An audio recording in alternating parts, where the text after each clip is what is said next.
What is up, y'all? It is your host, Renny, and you're listening to another episode of the Call Me Crazy podcast. We don't even have to record the visual. The visual is for people like me who, like, I'll listen to a podcast in the car, not visually, obviously. Most of the time, yeah. And then I'll listen to a podcast, but I'm doing laundry or something. I'm like, oh, I kind of want a visual. Like, not like I'm looking at the people the whole time, but it's kind of nice. So I've even told people, if you're not comfortable with the camera, we don't even have to do the camera, just because some conversations are better had without it. Yeah, most of the time I have a podcast on and I'm just listening. Right. You know, or even like YouTube, people are there, but I'm still more just listening to exactly. it. Exactly. Today I'm here with Jahmane, and it's actually funny because I knew you probably before you knew me. I had shot with my friend Jay probably back in 2014, 2015 for Culture, which is one of your brands. Jay and I at that time were the weirdest kids on the block with the cameras, going and doing photo shoots. It was not cool back then. It was not cool. Making YouTube videos when I was doing it back then was not cool. No. We were getting made fun of. It was mad nerdy. Yeah. Now everyone wants to be, of course. Everybody. So yeah, I'll throw those pictures on the screen. We did that shoot, and a lot of people ask me, like, how do you know so many people, Renny? How do you connect with so many people? And this year, I found Jahmane's Instagram, and I literally just DM'd him, let's connect. I don't think I said anything but that. Exactly. And that's how I do it, really. It's meeting people in person, or if I see someone I feel like I'll resonate with or have heard of, I'll just reach out and be like, hey, let's see how we can help each other. Just in the space in general, especially Black business owners, brown business owners. I'm always trying to connect with local people like that. So hit Jahmane up. Yeah. That's what's most important, I think, for social media. I think people start making social media sort of weird sometimes, but you figure, like, if you see somebody, you see something that you connect with, reach out. And that's the purpose of it. Right. In reality, but I guess people have taken it to so many different levels. Or if you don't know somebody and they just hit you up for no reason, it may seem weird. It depends on how you put it. But if you're an entrepreneurial person or you're about business more so, then that's the best way to link, I think. And you said it right there. So this season is the Be About Your Business season, and I wanted to talk to local business owners, entrepreneurs, and even people who are working that 9-to-5 grind, just to talk about business, how you make money, how you stay afloat, how you've been able to do this for so long. So I'm happy to have you here. Happy to be here. Yeah. So give us a little bit of a rundown on your business. What falls under that umbrella? Well, now I mainly have two businesses. One is Culture, which is a clothing lifestyle brand that I've been doing for a long time. I stopped even counting years because I'm not even focused on that. It's more of, what I do is a part of my life. Well, but still in the game for probably 25, almost 30 years. I mean, when you package the fact that we started doing the clothing, more so putting art on clothing and using it as a form of expression back in really the late 80s, early 90s. And it evolved from there. And came up, once again, being young and just having that young spirit and doing stuff and not really thinking of, I'm going to build a brand, I'm going to build a company, but this is fun to do. I'm making some money at it. We traveling, we going, all across, up and down the East Coast and stuff like that. It was more of a fun thing before, so it took a little while to really focus on, trademarking stuff and doing the business part of stuff, so it's been that's been happening for years. And then even within that, I've trademarked ARTofJAHMANE, which is more of the art aspect of what I do, which has played hand in hand with Culture, because it's really the art that got us into doing clothing. It was during a time where people, the late 80s, early 90s, that was the birth and the time where street culture and hip hop was coming out even more so. It was starting to blend with fashion, and people were taking the art, you know, of word, which is, you know, rapping and dancing and graffiti, and putting it more out into mainstream, and a lot of that was reflected in the clothing.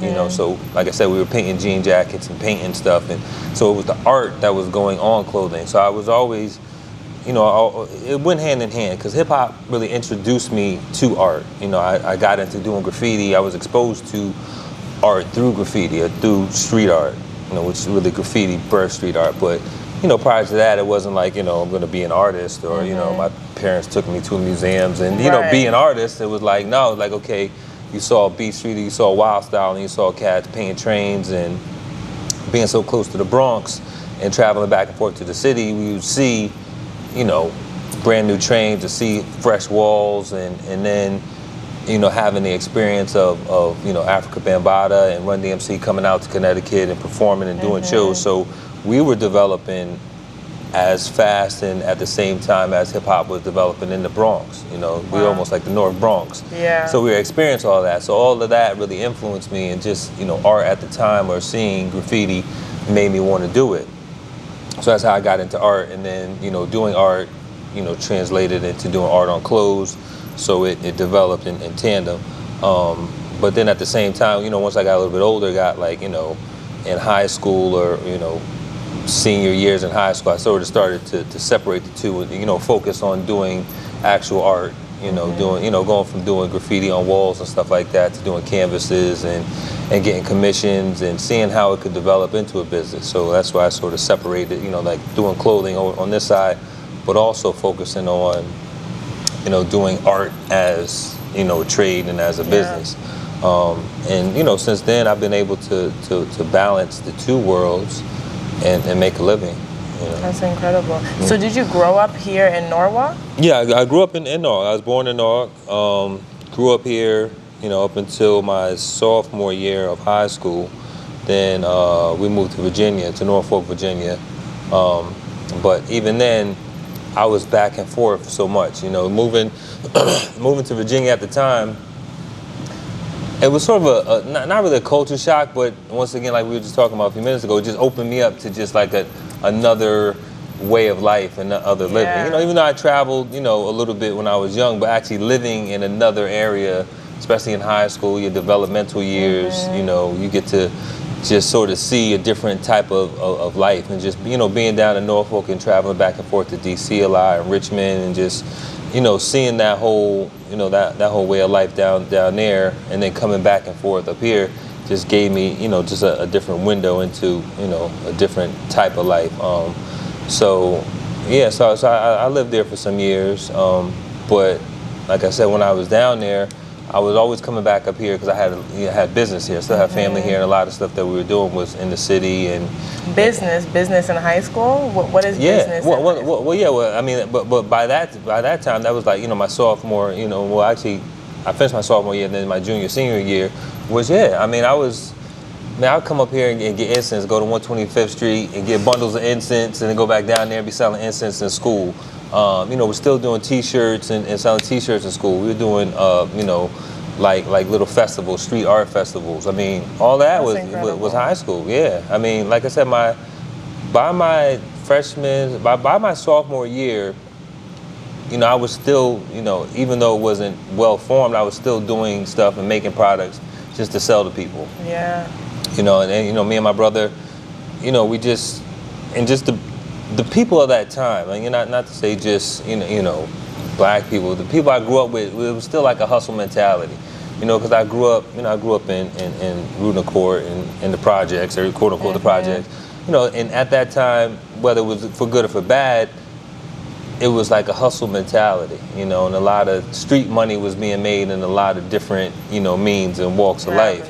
So either even if you're not a part of that, you're still a part of that energy, you know, and it's still like a thing like, I want to make some money and I want to, you know, hustle and see what I could do with my talent, you know what I'm saying? So the sooner you catch on, the better. And we caught on early, and we just saw ways to make things happen with our talents. So who is we? When you talk about we, is that we still with you today? Yeah, well, the foundation is mainly, me, my brother, John.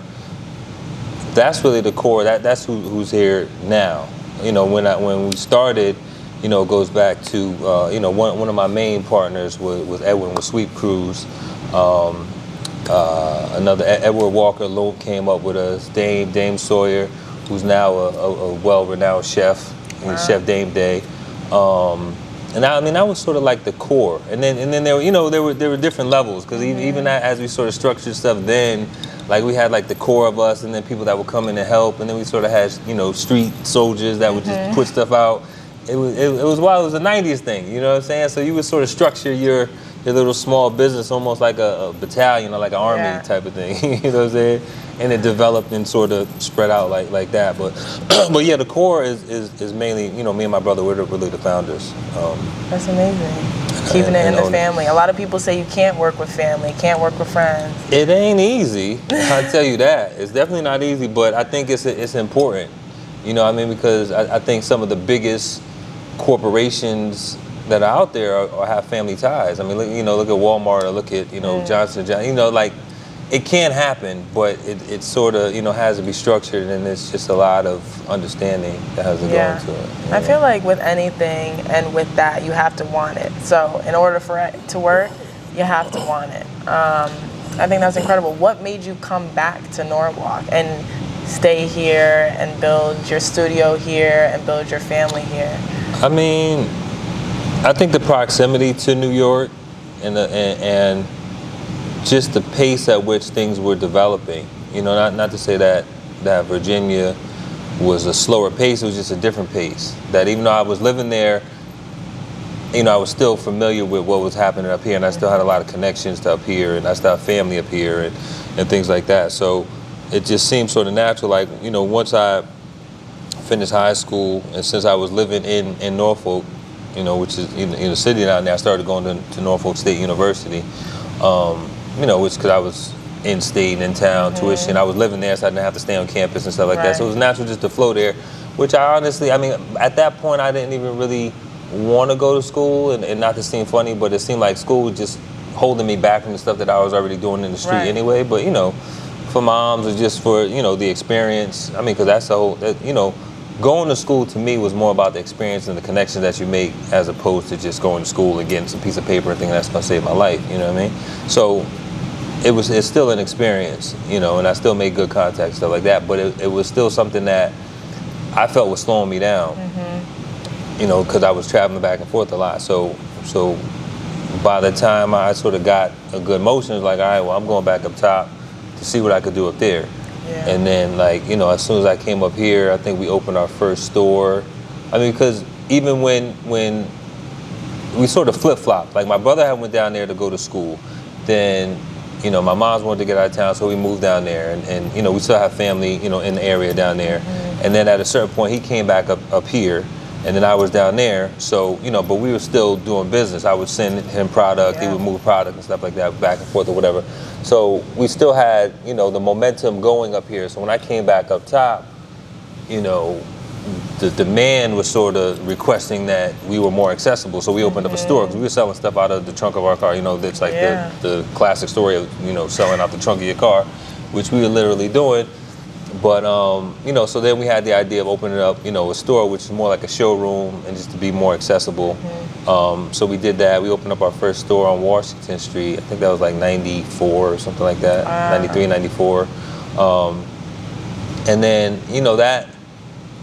that just gave us, because once again, you can go to school for business, you go to school for all that, but a lot of stuff we were just learning on the fly and just sort of learning as we go. You know what I'm saying? And trying to I guess develop our business sense and match it with just our creative sense. Because sometimes business and creativity don't necessily, oil and vinegar. It don't match up. But we had the idea. So the idea of opening a store was like everybody has like showrooms, and it has like you go into Bloomingdale's or whatever. You'll have a brand that has like their build out, and then it introduces you into their lifestyle and stuff like that. So it's more than just product on a rack or whatever. You get to like get a piece of what they're selling, because that's what attaches the consumer to a brand. So yeah, so when we opened up that store on Washington Street, you know, it allowed us to see the business from a different perspective and to do, you know, more creative things and allow people to come in and experience, you know, more of the lifestyle and the brand that we were building and promoting. Because it's always been the thing. I guess everybody's, you know, it's all about branding now, and a brand and a lifestyle now. Not to say I was, you know, we were ahead of the game, but it's always been in our repertoire to create and promote more of an experience than just products we're selling. You know what I'm saying? Right. Not like I'm not just doing a t-shirt and trying to just sell you a t-shirt and I take my money and go buy somebody else's product. You know what I'm saying? Right. It's more about like this piece, you know, and so, I mean, because it's weird because people still have pieces that they bought from us 20 some odd years ago, and like, and they sort of cherish them, and they're almost like collectible, you know, and then they buy new stuff, and so it's almost like you're collecting pieces of a brand, and it's not just like disposable, you know, garments or whatever. So yeah, so like when we did the whole store thing, like I said, that just sort of broadened our horizons and helped us sort of, you know, develop the business, I guess you could say. And so when it comes to the medium that you use, has it, because I feel like you do it on damn near everything at this point. Yeah. When did that kind of start molding? When did you start like playing around with concrete, doing murals, and? Well, from an art aspect, which I think it sort of goes hand in hand, because even with the clothing, you know, in the beginning, everything we were doing, and still is to a certain extent, because we hand dye, and I do a lot of, you know, hand screen printing and stuff like that. But the art and the clothing always sort of went hand in hand, right? And doing art on clothing, and then like the people wearing the clothing, it's almost like the people wearing your art, and then seeing, you know, your art on people in the streets. You know, I was always fascinated by that. You know, so I always wanted to see how far I could take stuff. So, you know, I never imagined like, you know, my art going on people and then people like wearing the art. So it's like, oh, well, what else can I put it on? So I've always wanted to experiment with different mediums and different, you know, textiles and stuff like that, just to apply it to everything. And then I started doing a lot of commission work with like interior designers and stuff like that. You know, I mean, it started with just putting stuff obviously in the streets, you know, and on walls or on anything that you could put it on. And then once I started working with interior designers, that sort of helped me almost start refining a little bit more of the art, because then it became like, you know, upon request, or like there were specific things that I need to be that need to be done. Like somebody, not just your vision. Yeah, not just my vision, but yeah, I had to learn to adapt and to adjust, you know, bringing my vision, you know, or merging my vision with another person's vision to come with a cohesive, you know, outcome. So I started that early, and then to me it was like whatever you could put it on is just another avenue for your art to travel. You know, so I mean, I think that, you know, the origins of graffiti was like people really started bombing on trains or writing on trains because that got your stuff around. You know, it's called getting up. When you get up, the idea is to get up as much and to be known as much, and by that you have to you know, get your stuff out there as much as possible. So what better way to get up and around than to put your stuff on the train? Something that's literally moving. Yeah, put your stuff on the train and it's traveling through all the boroughs. Yeah. You know, you have to put your stuff on the truck and it's traveling. So to me, that's like in my genetics to like get it up and out. Yeah. You know. So when it comes to feeling valid, like the validity of being an artist, I feel like a lot of the times, or not a lot of the times, at least my personal experience, when I started getting money for things that I loved to do instead of the service industry, instead of like all these other industries, I almost felt like an imposter. I didn't know how much to charge. I didn't know why I was charging. And I feel like for a lot of young artists, it can be that way too, where it's like, when do I become a professional? When does my piece get to this dollar amount? When can I start asking for X, Y, and Z? Like, when did that happen for you?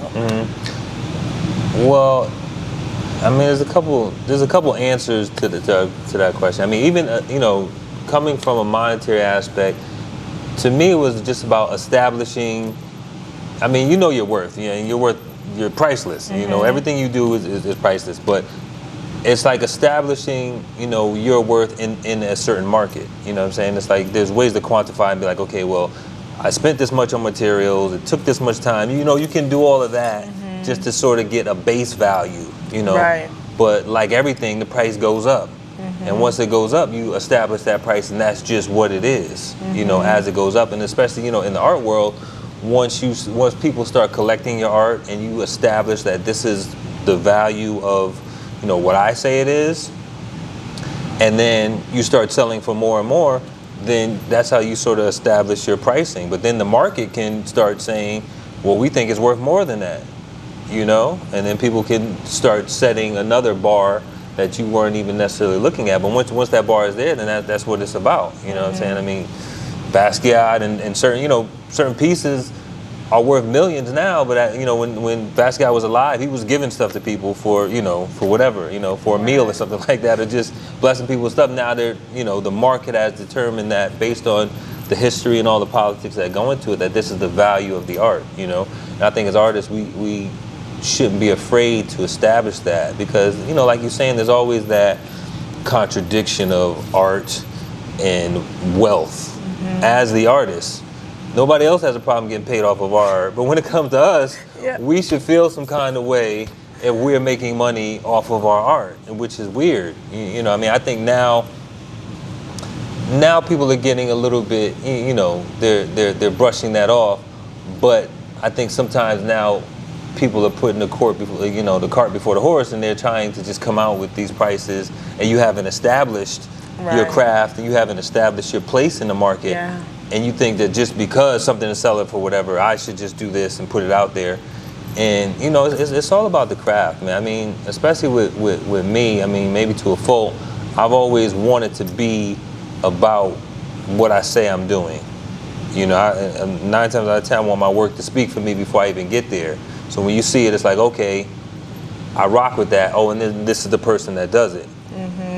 To me, with social media, I think like we talked about before, social media has people putting all of this illusion out, and then when you get to the real craft, it's not as developed or as strong as it really should be, you know? So people may not rock with it as much, because it's like, you know, I see you got 1 billion followers or whatever, but when I look at your art, if it's not really, the craft is not there, then, you know, it's not. You can have the influence, but the value needs to be there as well. Yeah. So, but I think we're playing in new territory now, because it's sort of, it's easy to just, like I said, just, you know, get ahead on hype, and then it's like, well, if everybody's accepting it, then that's what it is per se sometimes, you know. But I still think there's still that core of people that just know craft, and that know that, yo, beyond all the hype, if the work don't really speak, then you gotta go back to the drawing board. Yeah. You know what I mean? When do you remember when you became like a business in the eyes of the law? You mean other than like registering trademarks and getting bank accounts? Yeah. Young. I mean, even with that, I think, because, you know, you start making money and needing to do certain things, you know, getting, you know, establishing, it was more so like establishing like, you know, official accounts with wholesalers and stuff like that. In order to do that, you know, you have to write business checks, so you have to get a business license in order to get, a EIN number, so you can set up wholesale accounts. So all of that happened relatively early, because we saw, like, I'm not going to, you know, just start going to, I mean, Walmart wasn't around, but just going to some retail, I know Bradley's or whatever, and buying T-shirts, and then doing them. It's like, there's got to be, we need to get it from where they getting it from. It's like when you hustling, you buy drugs, I want to get from the source. I'm not buying from the third man, you know, consignment. The prices is crazy. Yeah. I want to get it raw and then cut it myself. So that sort of made us get, like, you know, business, you know, bank accounts and EIN numbers and stuff like that, which, you know, I mean, it was part of the, you know, part of the progress. But even with that, for people coming up, I would say that's, I mean, I think even new entrepreneurs are more savvy because there's a lot more information out there. You know what I mean? And I think,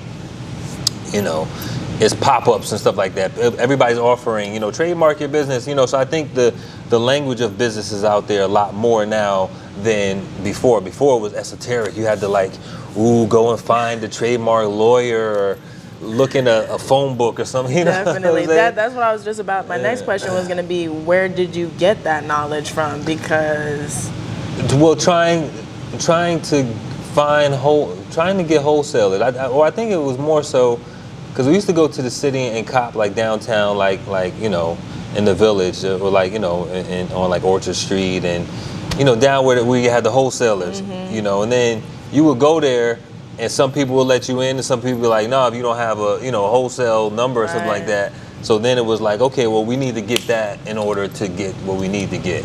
You know, so it was just trial and error, and it was just learning on the fly, you know, and it was more so just being in the field, you know, and that's another thing I stress too, is like getting that life experience, getting into situations where you fail or where stuff don't really work out the way you think it should, and you got to double back and figure it out, you know what I mean? Because it's not just going to be like everything handed to you, and, you know, but like I said, now, even with information, you could be in the house just learning and applying and getting and doing all this stuff from your little house or your room or whatever, but you know, you got to get in the field and go see places and you know, make relationships and stuff like that. Is there one lesson you feel like you could have learned easier that you learned just the hard way?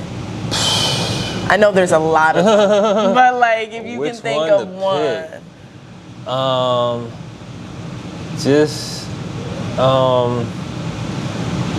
That's a tough one because it's a lot, but I think just dealing with people, you know, and building a business with other people and with other artists particularly. You know what I'm saying? It's like, I think I've developed a sense of not sort of being all about me now, you know, but when you're coming up and you're an artist and you're trying to develop, and you have a team, and you have people around you that are also trying to develop too, but you're all trying to stay with one focus, and if that focus is not kept by everybody, then, you know, feathers get ruffled and stuff like that. You know what I'm saying? But, you know, it happens like that. But I think it just, you know, building a business and building a team is important, and having everybody sort of have a broad understanding, having better communication. On the same page. Yeah, which is still really difficult, because as much as I say that, I know it's almost impossible, but I think it's wishful thinking. You know, that and just money. You know, just how you handle money.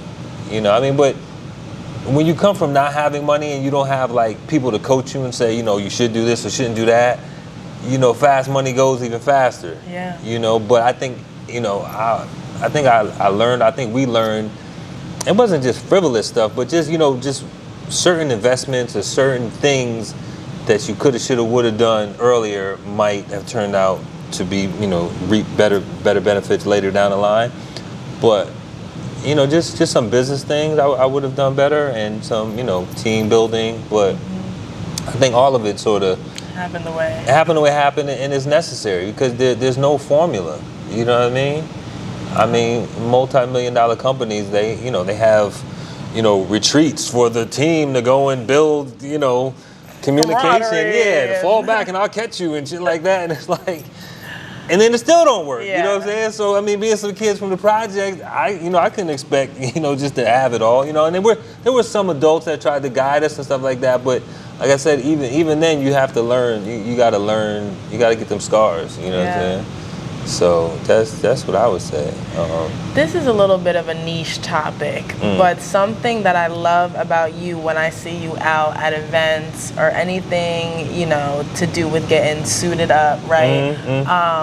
In the where we live specifically, it's in those kinds of rooms, it can be very whitewashed. And I feel like you do not stray from who you are in your style, the way you hold yourself, or anything like that, which is something that, you know, I've struggled with coming from Queens, coming here, finding who I am and myself enough to be like, all right, I can come into any room being just Renny. How did you get the confidence to not make yourself so small in rooms like that, and to be as loud with the colors and the style? I mean, honestly, it sort of comes from a different place. I mean, because everything that I do and that goes into who I am as an artist is really supported by an undercurrent of information and of studying.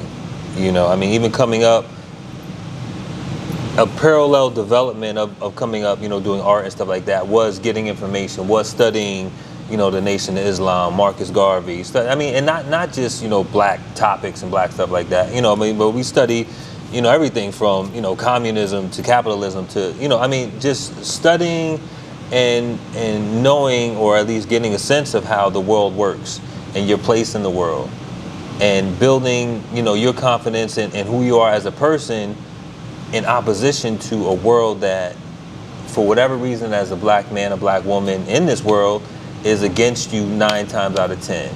You know, whether they come as sheep or wolves in sheep clothing, 9 times out of 10, you have to be on your square. You have to be prepared to deal with some of the nonsense that is just a global system. That is a much, you know, deeper and broader subject, but that's just what it is. You know what I'm saying? The sooner you learn that, the better you'll be able to function in society. I think we think that, okay, we go to Harvard or Yale, or we put on, you know, stuff that's not necessarily natural to us, we'll be more accepted in society and we'll get over. And that's the trick. That's the okie doke. You know what I'm saying? In reality, they're never going to accept you, or society's never going to accept you for selling your soul. You know what I'm saying? You're just going to be a casualty of war. So you're better off building up who you are as a person and go out there and deal with it. And if they're going to take you out because you did whatever you did, you'd rather die standing on your feet. You know what I'm saying? So you have to build up yourself through knowledge, through information, through self-respect, through knowing who you are, and all of that. So when you carry that, whatever room you walk in, it don't make a difference. You know what I'm saying? I done sat at the table with millionaires and billionaires, people that got money, you know what I'm saying? And they respect me more, I feel, or maybe they don't. Maybe when I walk out the room, they like, look that nigga, you know what I'm saying? But I feel like I come across, or I'm gonna present myself as me, because they're gonna respect me more as who I am, as opposed to somebody who's trying to be something that in the back of their mind, they know you're a product of what they created. You know what I'm saying? Like, you know, just because you ain't got some little whatever and you quote unquote speak proper, or you dress whatever, to me you look more like you're, you know, flawed. Yeah, you're trying, than just being who you are. You know what I'm saying?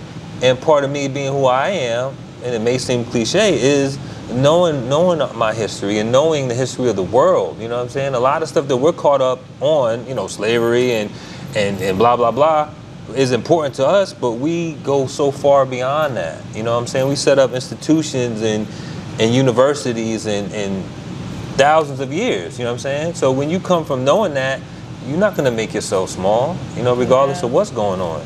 You know what I mean? And then to me, it's sort of fun. I like being in rooms where I think most people don't think I should be in that room. That's always funny to me. Me too. You know what I'm saying? Because you feel like people gravitate to you. It's like, oh, who are you? What do you do? You know how many times I get that question? You know what I'm saying? Oh, what do you do? Yeah, like, well, how'd you get in here? Yeah, how'd you get in the room? I'm like, man, because I'm supposed to be in the room. And the fact that I'm in the room, you sort of are enjoying the room a little bit better. You know what I mean? I mean, not to be, you know, whatever. But, I mean, I think that's important. I mean, once you have that solid foundation of who you are, everything else is sort of irrelevant. You know what I mean? And I truly believe that, because I'll walk into rooms with people asking me where I got my degree. And I'm like, I love that you think I went to school, but I didn't. Or the fact that you think that me going to school is the reason why I'm in here. There's the general admission ticket. Exactly. Yeah. You know what I'm saying? So it's like, but I mean, at this time, not to say you can't fault people, but I used to take it for what it is, because that can become a smokescreen too. Like, now I think with evolution and with even society evolving, I think we're getting past certain things. Like, I'm not gonna sit here and argue with people about certain stuff. Exactly. You know, not to say we're past all that or whatever, but there's a time and place for that, but I'm also past that. You know, we could go back and visit that, but you know, it's like we're past that, and especially as black people, we're really so advanced that a lot of this nonsense is designed to keep us locked into the bickering about stuff. Exactly. You know? When all this stuff happened, you know, obviously these are issues that we've had in the past, but when the big boom of George Floyd and everything like that happened, I had people asking me, like, why aren't you out there? Why aren't you speaking about it? Why aren't you X, Y, and Z? And I was like, listen, from all my white friends, I need you to know you'll never know, right? If we're good with that, we're good. Personally, I don't care to educate. Personally, I don't care to speak out. I'm dealing with what's going on in the world in my own home. I'm crying my tears, and I'm getting up because that's all we can do for our people. Is to get up and try again.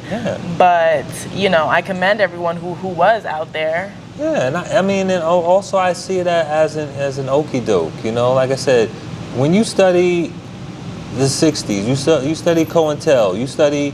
You know, the first, you know, FBI agent, black FBI agent was put in place to try to stop Marcus Garvey. You see that this is nothing new, you know what I'm saying? And a lot of this is just social programming, you know what I'm saying? And not to discredit any marching or any whatever, but if you see the outcome of what the outcome is or isn't, then it's like, okay, you're gonna do that, but we need something else. You know what I'm saying? And I'm not to say like, oh, we're past kneeling, there's a place for all of that, but at the same time, you're not gonna get me caught up in just doing the same thing over and over. I mean, everybody likes to quote Einstein says, you know, insanity is doing the same thing over and over and expecting different results.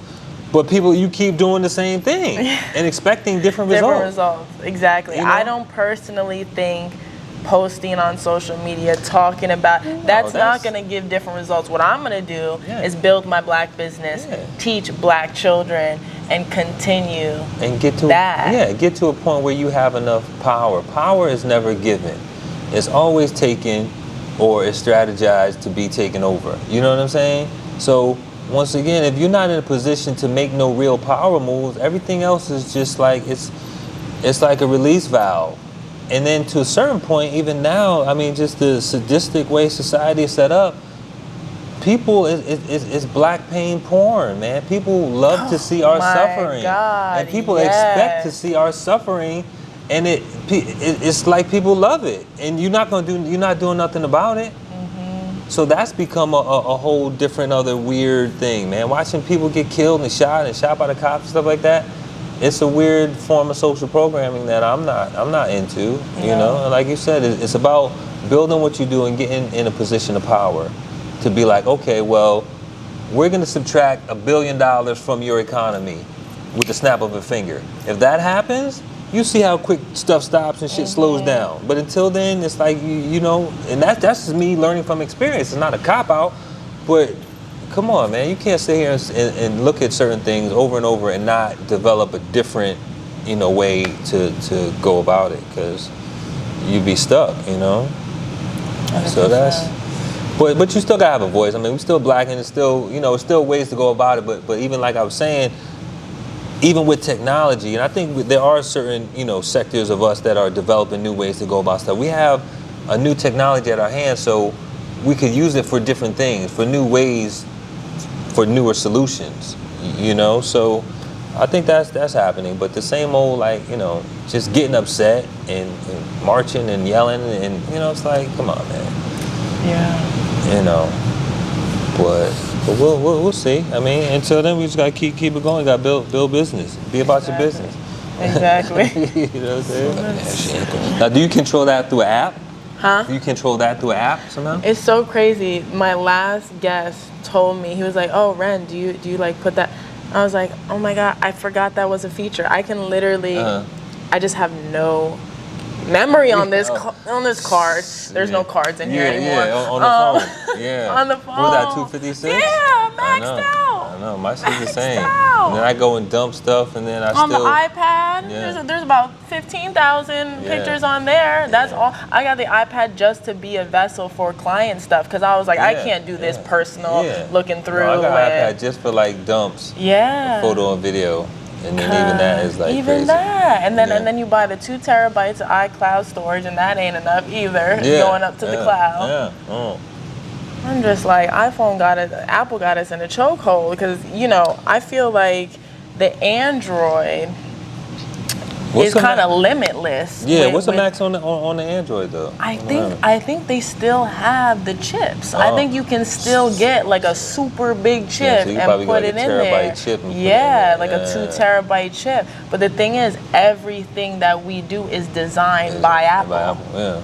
So it's like you get an Android, and although the specs are incredible, like I've taken photos on like the Google Pixel or whatever that new Google phone is. Literally beats my camera in specs. You put it on Instagram, it looks like you took it with a microwave. Because it's all designed. It's all designed for Apple. Every single app that comes out by Apple, and then a dumbed down version is made for Google Play Store. But that's the setup. That's the business, though, man. That's why, you know, it's not even about the business. It's about your power and influence. You know, when you can put a stronghold on the market. I don't care who comes out with whatever. We got this. Yeah. You know, and everybody's anticipating the iPhone. Everything is iPhone, iPod, or whatever. But I so tried to hold on to the PC. I didn't want to get a Mac for so long. Yeah, I mean, my mule in there is a PC. Something it just moves better. But yeah, like for art stuff, I dump everything on iPad. Or the MacBook. I got a MacBook just for that. Exactly. So I transferred over to the Mac too, because I was just like, at this point, I've got the iPhone, I've got the iPad. Yeah. Might as well. Yeah. But yeah, it is a chokehold. It's funny. My grandfather was a Steve Jobs fanatic, and the second, not even the second he passed, a little bit before then, he was like, things are changing, I'm out. He was like, I'm going back to Google, because he is like, he builds computers for a living. Okay. So once I forgot what happened, the app started looking different. I think they started looking like flat, and he was like, I'm out of here. Yeah. He was like, we're going backwards. I can imagine. I can imagine being in that industry and really knowing the insides of what's going on. It's like, yo, this shit. No, yeah, absolutely not. It's crazy the culture we even like put around like getting a text message from like a green bubble and like what. And how talked down upon we put those people with the green bubble. That's it, racism. Racism in a new form. I'm telling you, in a new form. Yeah. But in reality, that's what it is, though. You know, and only time will tell, man. Like I said, I don't know. Maybe it's good to be living now, you know, in the now, because I mean, not to be gloom and doom. It's just like, where is it going? You know, I think we talked about this, like where is it going? Like now it's still, you know, you still have some flexibility or whatever, but who knows where it's going, man. Yeah. I know. I'll watch, there was a good series that I really liked called Black Mirror. And I started like the first season. I think I started watching a little bit, but I never got into that. Yeah, and it's just like it's another one of those things where I'm like, oh, okay, they're planting the seed, yeah, right? Yeah. They're letting us know what's to come, right? There was an episode where everyone just had their follower count, their rating, and like a picture of themselves hovering over their heads. I think I saw that one. And like to get into the apartment complex, you needed a certain. Yeah. But that's happening in China though. Oh. That same thing is actually either in China or Japan. I think it's China. I don't know whether it was like a test thing, but there's certain, you know, sections of society where everything is based on. I think they call it your social. Some social score, your social blame, your social. It's like about like you know how good you are. There's a name for it, but it's like your social equity score or something like that. And certain shit you can and can't do based on the points you got. That's scary. It's a reality. That's scary. Google that. This shit is happening. Yeah, I'm also gonna be off the roads once. No, it's actually happening. Have you been the driverless cars on that? No, I'm talking about getting speeding tickets from the cameras. Oh, in the city, I've got a couple. Yeah. And then like school zones, I'm doing 30, but it's 3 o'clock, so I can't do 30. I have to be doing 20. Like what? And you get that shit in the mail, and then what do? They got a picture of you doing it. I'm like, what the fuck can you do? But I mean, it's all a setup, huh? I'm like, just wait until the ones in Connecticut come. I'm gonna be real down and out. But now imagine, when they do that, and then as soon as you get the ticket, they have the right to automatically take the money out of your account because everything is digital. You know what I'm saying? So it's like, and you can't argue because you can fight it if you want, but you got the picture, you did it, boom, boom, boom. You're guilty. We're just gonna take this $150 from you. Then what? I'm scared. I'm scared, honestly. But it's, on the same token, it's like, it doesn't help you to be scared. No, it doesn't. I mean, that's what I'm saying. It's like, enjoy the time you're living in because hopefully not, but most likely shit gonna get worse. So, like I said, maybe, now we can still just enjoy it, man. I mean, I think that's most of your stress and anxieties is stuff that are beyond your control, things that are beyond your control. 100%, yeah. So, I mean, it's not just like you just bow down, but I can't do nothing about that. Just live your life. Yeah, and your individual life. Yeah, and I'd rather do something that's fun, man. Like I said, go, take a trip. Do some shit that you can do now. Right. Because in a minute when the borders are closed, and like during COVID, that was a test. We just gonna shut shit down. You can't go anywhere. Now that shit open. That I will say that put so much into perspective for me. Yeah. Because I had so much going on. I was on the up and up. Slow everything down. And it slowed everything down. Stop It would put it to a halt. There was no slow. It was just one day, this is what your life is like, and the next day you can't even be on the road past 6 p.m. I was like, excuse me, what? Yeah. Says who though? That's what I'm saying. That play of power just goes to show you like all the shit you talking, you not shutting down the supermarkets. You know what I mean? And you're not gonna pull the plug on shit that we say. So when you get that type of power, then we got something to talk about. Other than that, you got to maneuver through this shit. You know what I'm saying? Because it's not gonna work out for you just blowing a fuse. That's another thing. I mean, even not to say you get older and you realize certain things, but when you start studying and Behold the Pale Horse, you reading all these conspiracy books and the Hidden Hand. So a lot of this stuff we done read about 20 years ago, 30 years ago. It's been in books, you know what I'm saying? But then if you're really smart, you're like, okay, well, if this shit was so powerful, the powers that be wouldn't allow it to be in a book that has ISBN number. So is it that you're preceding stuff, or it's all a fucking game? At the end of the day, it's all a game. You know what I'm saying? If you got so much power that you can kill a president and do all this shit, why are you gonna let some author write a book talking about all the secret stuff you're doing? It's not a secret if it's in a book. You know what I'm saying? So it's like, who's getting played? It's so you can. It's like you're on a rabbit, a Ferris wheel or whatever the guinea pig wheel. You're running around circles in your own brain. You know what I mean? And not to say that you can't combat that, but a lot of your thoughts, if you don't control your own thoughts and find your own freedom in your thoughts, a lot of this information is more destructive to you than it is good.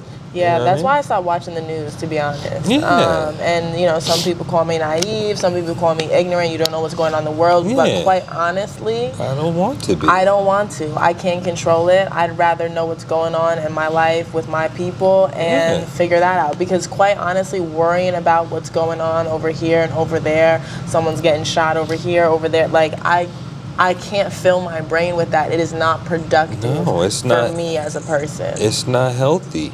And then even with the news cycle, that's why they call it the news cycle, because they just keep you in this cycle, And even more so, like when you had to watch the news like on TV to get information, the cycle was a little bit broader, right? But now with social media and all that, you can almost like as soon as it hits, like everybody's talking about like the same thing, but sort of in a different manner, and then they'll have these conversations, blah blah blah. It'll be a thing. And then on to the next, you know what I'm saying? So it's just like they're constant. And then it's weird because then you'll see somebody on the street, and then that'll be the subject of conversation. Some shit you saw on the news. So you can sort of sit back and just really see people being programmed, Like take 2 minutes. Oh, did you see that the other day? And it's like that becomes the conversation. So you could just see how they're everybody's programmed. Yeah, everybody's just programmed because that's what you're thinking about. And I mean, I'm not faulting people, but it's like a computer. It's like this. You get a phone, it's a brand new phone, it has nothing on it. You know what I'm saying? Once you start putting shit on that phone, that's what the phone sort of knows. Okay, so You I know? was just gonna bring that up. The algorithm has been following us. So like, right, like you can get a new phone, but they know who Renny Hunter is from when I got a phone at 8 years old, right? And so I even question, you know, this gets real woo-woo for some people, but like I even question like doing research anymore, because I'm like, they're feeding me the research that I want. If I was Billy Bobby Joe from Texas and I'm 33 years old and I search the same thing Renny Hunter is searching in Norwalk, Connecticut, it's going to be completely different search engine, completely different. So because at this point, I'm like, I don't even want to. Yeah, because your algorithm is different. You know what I'm saying? But it's just knowing that. You know what I'm saying? It's still like you have a brain, but is it your brain? You know what I'm saying? It's like it's all of that. But that becomes the work. Like the work is being able to at least separate the bullshit from the stuff that you just know is bullshit. You know what I mean? And it's like, even though the algorithm is there and I know it's working against me, I gotta have something somewhere in my brain that I hope is still my thoughts, because then it becomes like, oh, your thoughts. And it's all of that stuff, you know what I'm saying? But that's where, you know, meditation, and that's where, you know, just solace comes in. To whereas in, at least you can separate all the bullshit and just find a baseline for yourself. You know what I'm saying? And at least if you develop your baseline and bounce everything off of that, then you can separate the bullshit. But if your baseline is the bullshit, then you get lost in it. You know what I mean? Your baseline can't be just the talking points or just what's out there, because it's weird. It's an everyday cycle. And then even like I was talking to with my dude, my intern, we talk in between working. You know what I'm saying? But so I was just explaining to him about how the mind works, and how the mind doesn't know the difference between, really it doesn't know the difference between reality and what's fake. You know what I'm saying? So like when you're watching a movie and you see a movie scene and something happens that's sad, it triggers sadness in you. Your body starts to react. You know what I'm saying? Because your mind is taking that in, and you're taking that in as something that could be a reality. It's causing you to respond physically. You know what I'm saying? Now, that can happen. That happens with everything. So that's how they can physically control you through things that just don't even exist in your current, physical space. You know what I'm saying? So if you're constantly involved with all of that, then it's like a remote control, like a video game. Somebody's got your controller, or like we're all avatars of a bigger plot.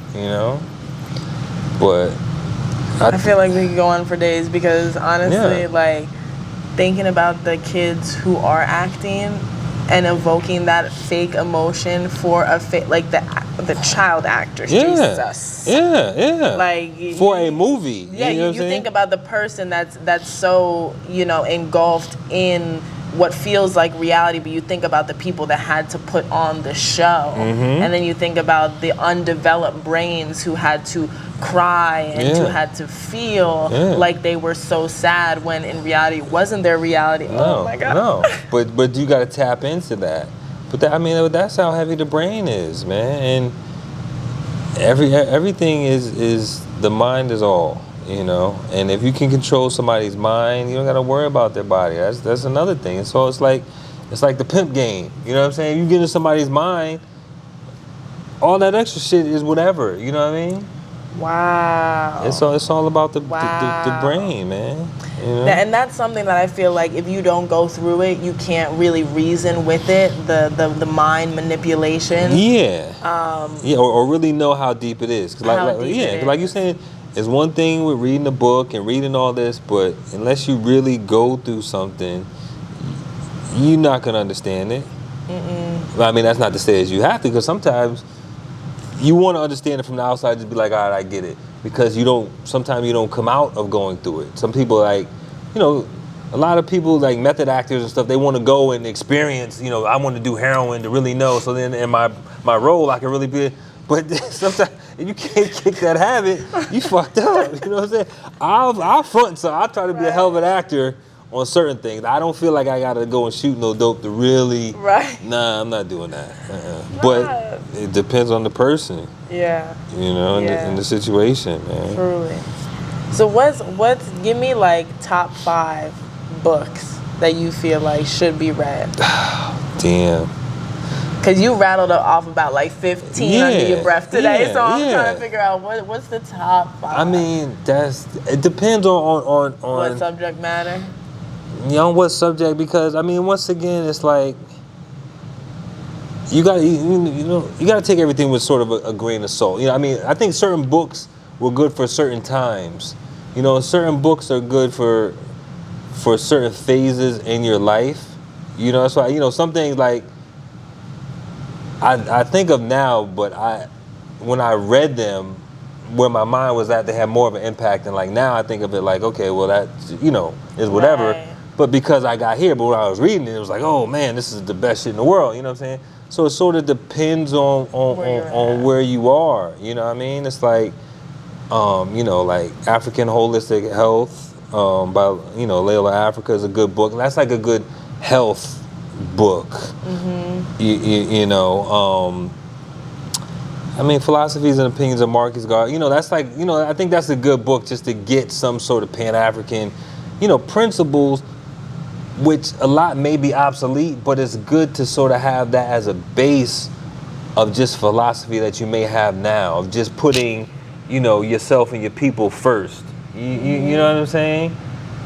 So it's like the timing of it, you know, might not apply so much to now, but if you have that as a base, it's good to be like, okay, well, boom, but we still need more than that. You know, the ISIS Papers by Frances Cress Welsing. That's a good like philosophical race-based sort of thing. I mean, because it's deep, because she gets into like a lot of the philosophy of racism, you know, and a lot of the potential origins of why white on black racism may be happening, you know, from an interesting point of view, you know what I'm saying? Because it gets a lot deeper than, oh, I don't like you because you're black. No, you know what I'm saying? It gets down to just genetics and origins and what could possibly be the story. It's not the answer, but it helps you sort of understand that maybe it's deeper than you just not liking me because I'm black, you know, and it being a, oh, well, you know, that type of thing. It could get down to something that's really even about your psychology and why you don't like me because there's something that's going on with your psychology, which is like, not to give you a pass, but, you know, it gets the Browder Files is a good, by Anthony Browder. Once again, that's like a, you know, that's a good historical / you know, sociological sort of book, you know, that goes back into history and pulls out a lot of different, you know, key points. It's a lot of stuff, man. I mean, I could send you an email with like a good reading list.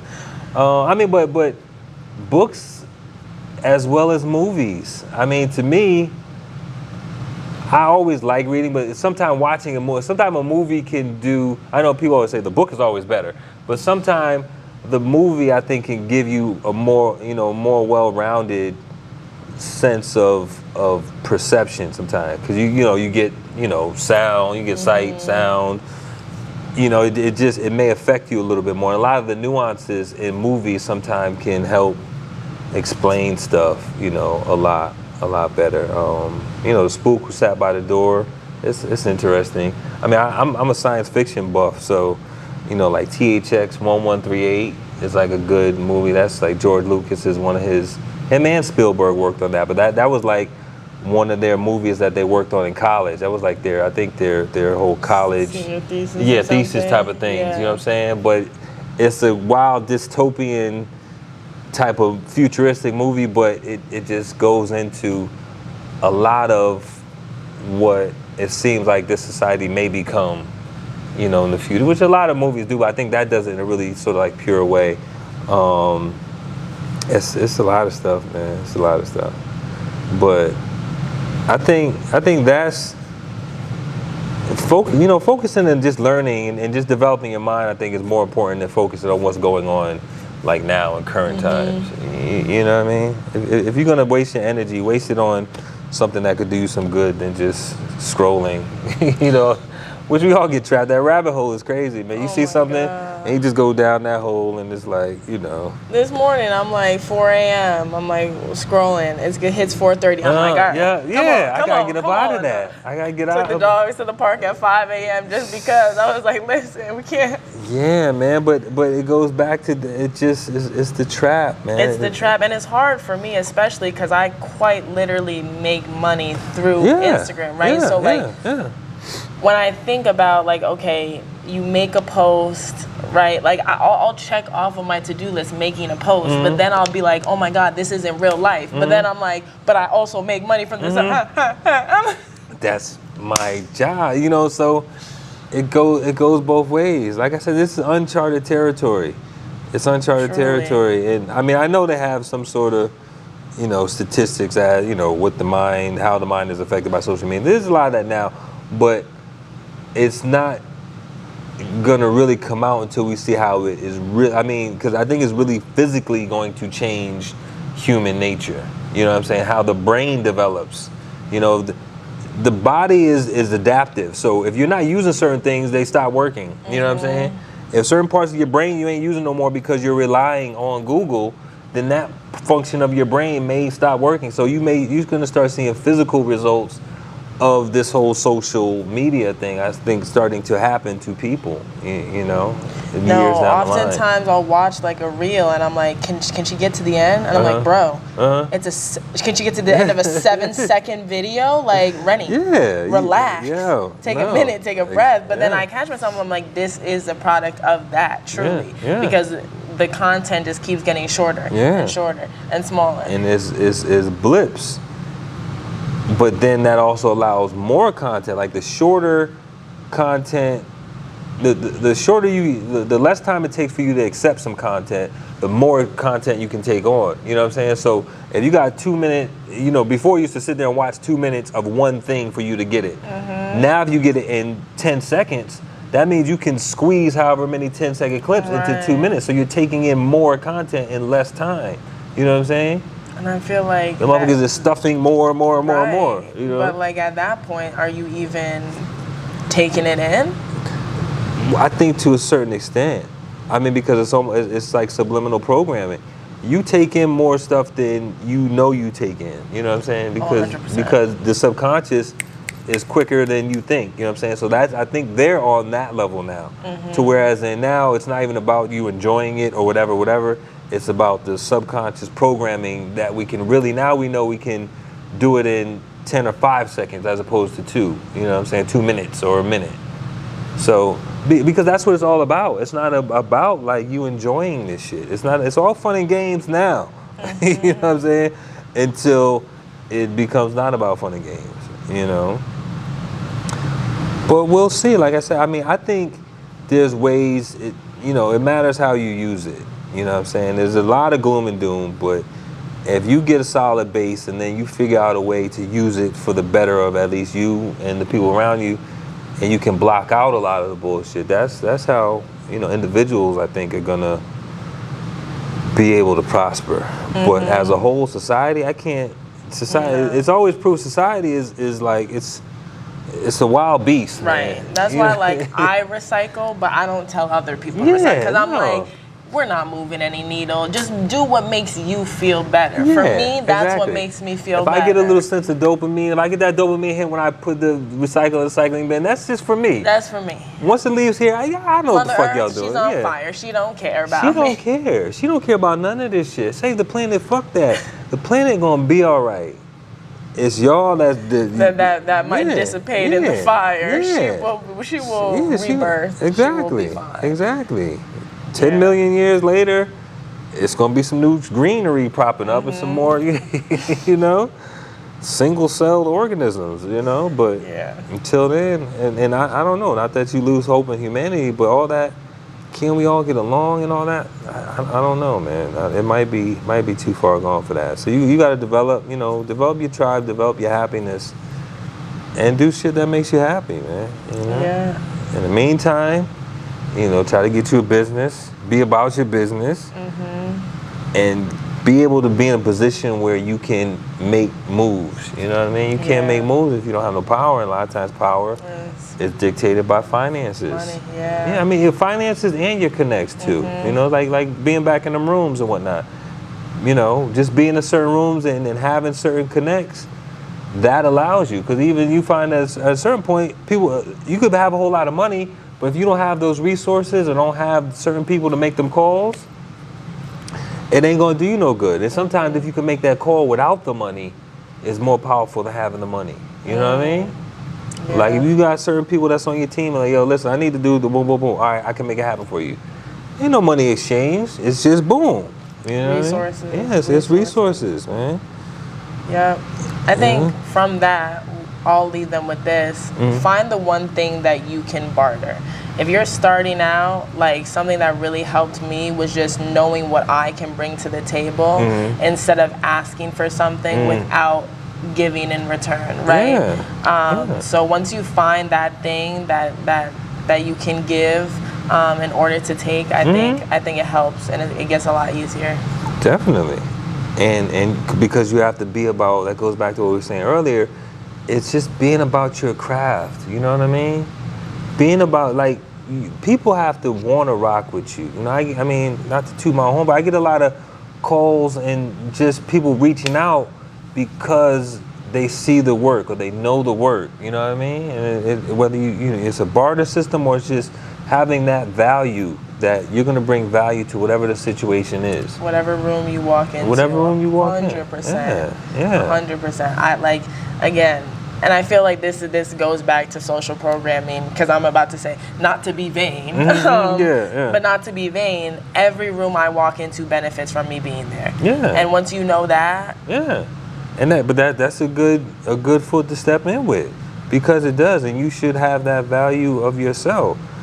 Because it's weird, because there's a weird pendulum that happens. It's like, you know, people want to really say that they're doing X, Y, Z and all this, but deep down, I don't think they really feel like they are. You know, so it's like you got to balance that scale. You know what I'm saying? Because it's like you're creating this facade, but deep down, you know you're not doing that shit. So you create more of a facade just so people think you are, but deep down, you know you're not. But if you could just balance that shit a little bit more. Know that you are and be doing it. Right. So when that catches up with that, it's a win-win, you know? But if you're in the room and, oh, I saw you doing this, blah, blah, blah, blah, let's do this. And then when it comes time to do it, you fall short. Yeah. It's like, man, you one of them. Yeah. You know what I'm saying? You like, you know, it's an illusion. You're a hologram. Be about your business. Be about what you say. Yeah. The message you put out. All day. Because people will test it. Definitely. Regardless of what you do, man. And that'll benefit you more. Like I said, the likes and the followers and all that other hype will come, you know. And if it doesn't come and you live in a happy life without it, that's even better, you know.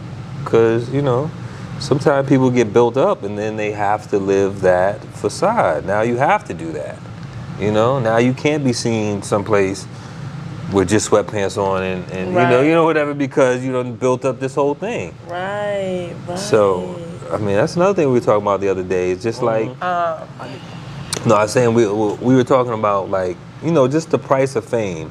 And I was reading something. We were looking at something, and it was just like, okay, well, who really benefits more? What life do you really want to live? Do you want to be that person that can't go out? Or I think we're talking about, like, music. I forget what artists and somebody, whoever it was, but we were talking about just the breakdown of, like, you know, when you're in the game, if you're not properly structured or whatever, the producers, the executive, all these other people either make the same money or more money than you do as the quote-unquote star, but yet they can live better lives. A lot of these producers or whatever, or, you know, just the behind-the-scene executive people that are really making all the money and then giving you some money, they could go out for a walk with their dog. Nobody knows who they are. But you have to be the Jay-Z, or you have to be that person that got security. You got paparazzi. You got everybody.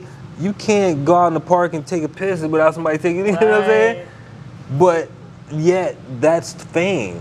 So who really benefits? And what life do you really want? Not to say that you don't want to become a superstar, but that sort of should go into just grooming people for these positions, and you have to know that. That's why you see a lot of people just get to those positions and just lose their minds. Everybody, they're miserable. You got all the money in the world, you got all the fame and all that, but you're a miserable person because the balance is not there. Yeah. You know what I mean? And I think something that helped me was when I just dropped whatever the old definition I had of fame was, because I've known since a little girl that I was going to be special. I was going to be something coming out of Queens that no one else would be, right? And I still believe in all those things.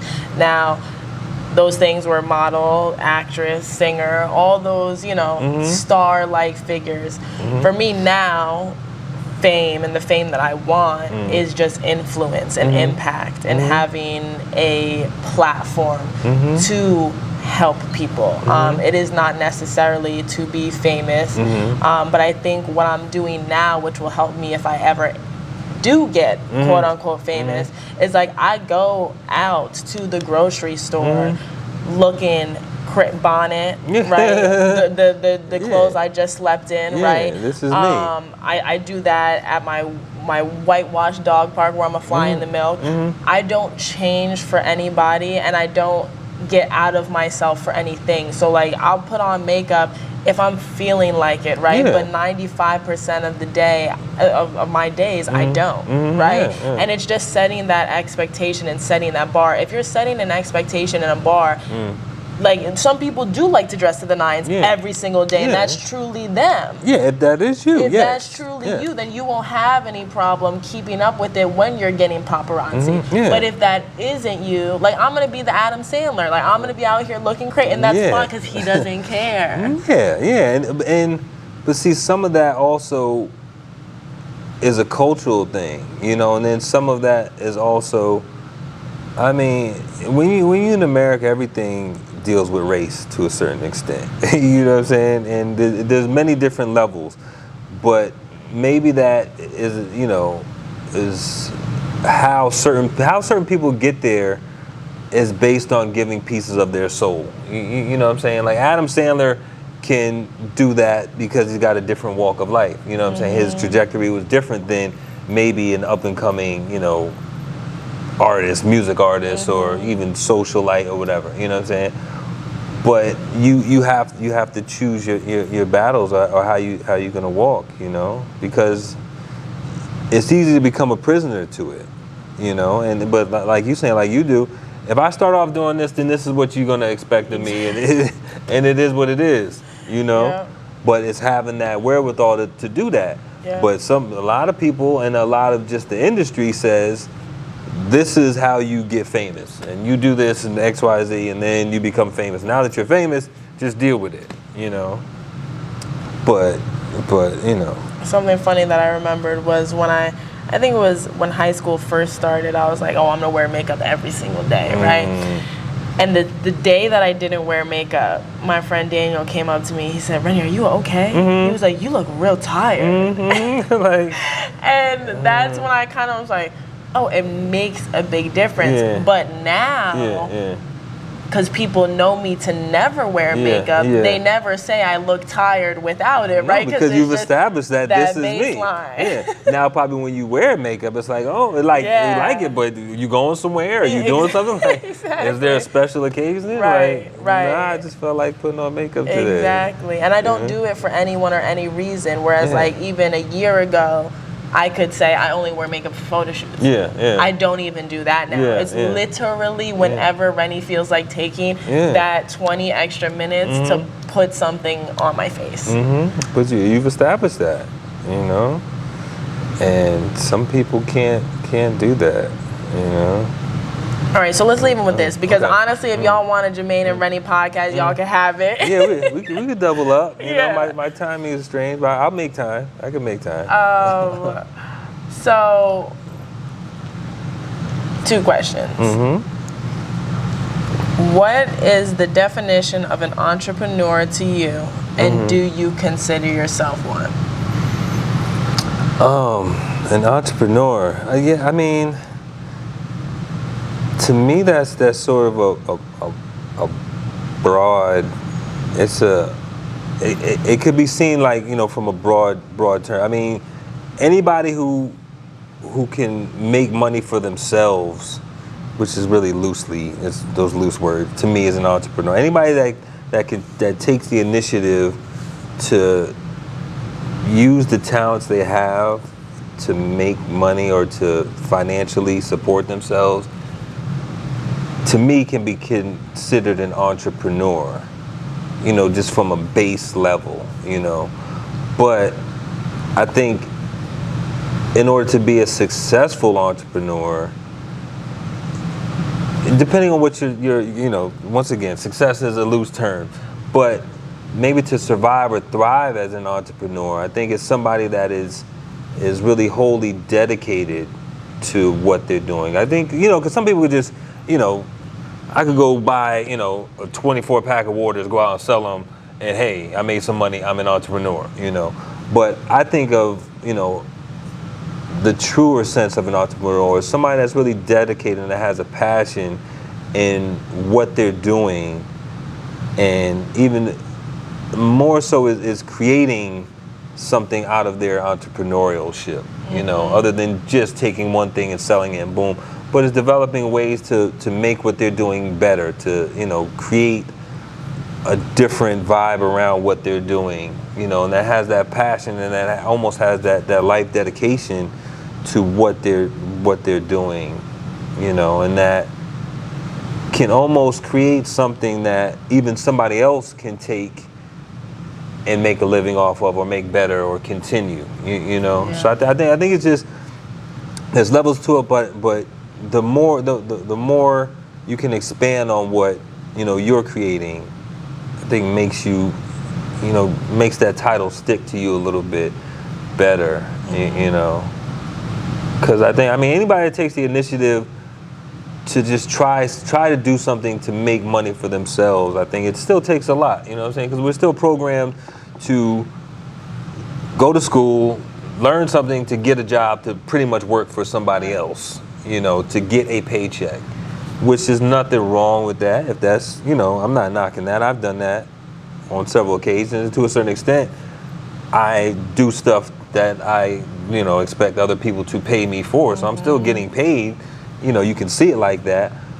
But I think as a whole, you know, just in capitalism, just the way it's designed, I mean, you have the bosses and you have employees, you have, you know, that whole system, that structure is here for you. So if you come out and you don't show any initiative to do anything else, then that's there for you. You could get a job, go work, and, you know, get your pension and die. You know, live old enough to retire and die. You know, nothing wrong with that. But then there's other people that, you know, don't follow that path, and that, you know, can become, you know, entrepreneurs in a traditional and a non-traditional sense, I would say. And then the second question was? So I'm Jahmane West. I'm in an Uber. I get asked, what am I? What do I do? It depends on the day. Like I said, I get that question all the time. I tell people weird stuff, you know what I'm saying? You know what I'm saying? I'm just rich. I've told people I'm just rich, you know? And they're like, oh, okay. You know what do I do? I'm just rich, you know?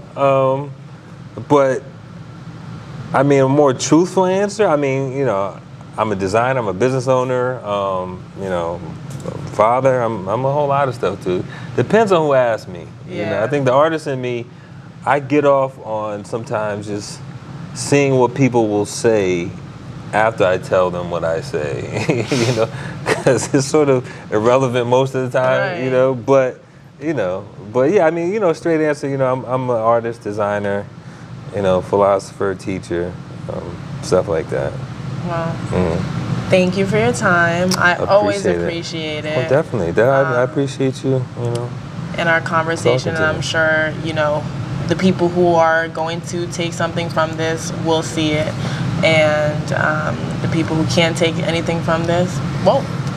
Yeah, I think anybody could get something from our conversation, all the conversations that you have. I'm going to commend you for having these conversations. You know, it's an important part of our development as artists, as entrepreneurs, as Black folk in America. Let's say that.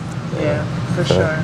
So I'm gonna leave any and all links, websites, Instagram pages, so you can find Art of Jahmane and Culture, because it's some dope work, and it's really good quality clothes, which is something that is not is almost obsolete at this point. Yeah, I'm trying to stay as far away from like Primark and all that stuff as possible. Hand dyed, so yes, thank you guys, and I will see you in the next episode. Peace. Wow. Did it. That sounds like a one and doneer. Like. Yeah.